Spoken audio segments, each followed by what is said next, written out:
प्रतीक्षा नगरचा विषय मांडलेला आहे, कारण प्रतीक्षा नगरमध्ये आपलं हे बांधकाम या ठिकाणी होणार आहे। आणि आता मुंबईमध्ये ज्या प्रकारचं क्लस्टर रिडेव्हलपमेंट आपण सुरू केलेलं आहे, मुंबईकरांच्या मनामध्ये हा विश्वास तयार झालाय।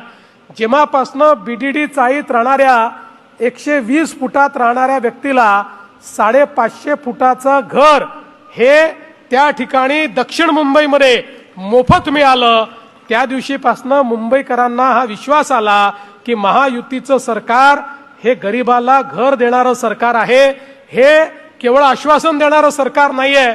आणि आता वेगवेगळ्या योजना आपण सुरू केल्या आहेत आणि म्हणूनच आता आम्ही ज्या ज्या भागांमध्ये जातो त्या भागांमधनं अशाच पद्धतीनं क्लस्टर रिडेव्हलपमेंटच्या या ठिकाणी मागण्या आमच्याकडे येत असतात।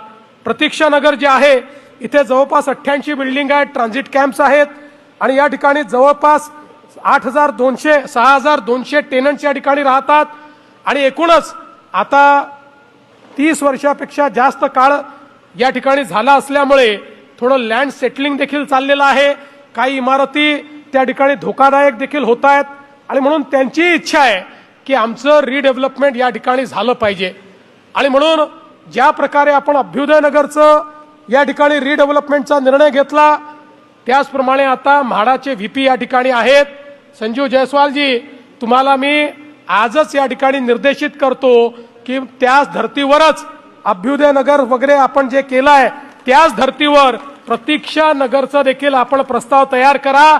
इथल्या लोकांना एकत्रित घेऊन प्रतीक्षा नगरलाही म्हाडाच्या माध्यमातून उत्तम अशा प्रकारची घरं इथल्या सगळ्या रहिवाशांना आपण कशी देऊ शकू आणि त्यांचाही चांगल्या घरात राहण्याचा जो काही त्या ठिकाणी त्यांचं स्वप्न आहे, मोठ्या घरात राहण्याचं जे स्वप्न आहे ते कसं आपण पूर्ण करू शकू याचा आराखडा तात्काळ आपण तयार करावा, अशा प्रकारची विनंती आपल्याला करतो।